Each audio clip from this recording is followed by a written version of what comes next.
ತಿಳ್ಕೊಳ್ತಾ ಹೋಗೋಣ ಮಕ್ಕಳೇ.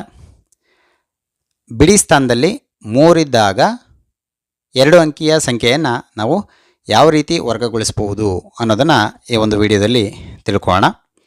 ಉದಾಹರಣೆಗೆ 13, 23, 33, 43, 53, 63, 73, 83, 93 ಈ ರೀತಿಯ ಅಂಕಿಗಳನ್ನು ಕೊಟ್ಟಾಗ ಬಿಡಿ ಸ್ಥಾನದಲ್ಲಿ 3 ಇದ್ದಾಗ ನಾವು ಯಾವ ರೀತಿ ಸಂಖ್ಯೆಯನ್ನು ವರ್ಗಗೊಳಿಸೋದು ಅನ್ನೋದನ್ನ ನೋಡ್ತಾ ಹೋಗೋಣ ಮಕ್ಕಳೇ.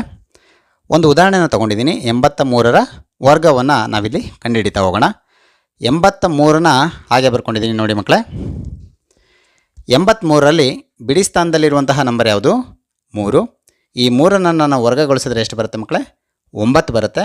ಆ 9ನ್ನು ನಿಮ್ಮ ಉತ್ತರದ ಬಿಡಿ ಸ್ಥಾನದ ಅಂಕಿಯಾಗಿರುತ್ತೆ ಮಕ್ಕಳೇ. ನಂತರ ಇಲ್ಲಿ ಏನು ಅಂಕಿ ಇರುತ್ತೋ ಬಿಡಿ ಸ್ಥಾನದಲ್ಲಿ ಇದಕ್ಕೆ 2ನ್ನು ಗುಣಿಸಿ ಮಕ್ಕಳೇ. 3 6 ಬರುತ್ತೆ. ಆ 6ಅನ್ನು ಈ 10ರ ಸ್ಥಾನದಲ್ಲಿರುವಂಥ ಅಂಕಿ ಗುಣಿಸ್ಬೇಕು ಮಕ್ಕಳೇ. ಈ 6ಅನ್ನು ಹೇಗೆ ತೊಗೊಂಡೆ ಅಂತ ಗೊತ್ತಾಯ್ತಲ್ವಾ? 3 ಇದ್ದರೆ 3 6 ಅಂತ ತೊಗೊಳ್ಬೇಕು. ಆ 6ಅನ್ನು ನಾವೇನು ಮಾಡಬೇಕು? 8ಕ್ಕೆ ಗುಣಿಸ್ಬೇಕು ಮಕ್ಕಳೇ. 8 6 48 ಬರುತ್ತೆ. ಇದರಲ್ಲಿ ಬಿಡಿ ಸ್ಥಾನದಲ್ಲಿರುವಂತಹ ಸಂಖ್ಯೆ 8. ಆ 8ನ್ನು ನಾವಿಲ್ಲಿ 10ರ ಸ್ಥಾನಕ್ಕೆ ಬರ್ಕೊಳ್ಬೇಕು. ಉತ್ತರದ 10ರ ಸ್ಥಾನದಲ್ಲಿ ಬರುತ್ತೆ ಮಕ್ಕಳೇ.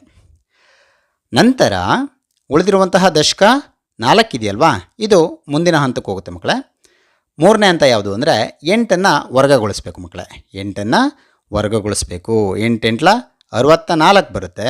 64ರಲ್ಲಿ ಈ 4ಕ್ಕೆ ಈ 4ಅನ್ನು ನಾವೇನು ಮಾಡಬೇಕು? ಕೂಡಬೇಕು, ಅಡಿಷನ್ ಮಾಡಬೇಕು. 4 4 ಎಷ್ಟಾಗುತ್ತೆ ಮಕ್ಕಳೇ? 8 ಆಗುತ್ತೆ. ಅದನ್ನು ಇಲ್ಲಿ ಬರೀರಿ ಮಕ್ಕಳೇ. ಈ 6 ಉಳ್ಕೊಂಡಿತ್ತಲ್ಲ ಅದನ್ನು ಇಲ್ಲಿ ಬರೀರಿ. 83ರ ವರ್ಗ ಎಷ್ಟಾಯಿತು ಮಕ್ಕಳೇ? 6889 ಆಯಿತು. ಮತ್ತೊಂದು ಉದಾಹರಣೆನ ನೋಡಿ ಮಕ್ಕಳೇ, ಈಸಿಯಾಗಿ ಮಾಡೋವಂಥದ್ದನ್ನು ನೋಡೋಣ. 23ರ ವರ್ಗವನ್ನು ಕಂಡುಹಿಡಿಯಬೇಕಾಗಿರುತ್ತೆ ಮಕ್ಕಳೇ. ನೇರವಾಗಿ ಮಾಡೋಣ ಮಕ್ಕಳ. 3 3 9 ಬರುತ್ತೆ. ಇದು ಉತ್ತರದ ಕೊನೆಯ ಅಂಕಿಯಾಗಿರುತ್ತೆ ಮಕ್ಕಳೇ, ಬಿಡಿ ಸ್ಥಾನದ ಅಂಕಿಯಾಗಿರುತ್ತೆ. ನಂತರ ಏನು ಮಾಡಬೇಕು ಅಂತ ಹೇಳಿದೆ?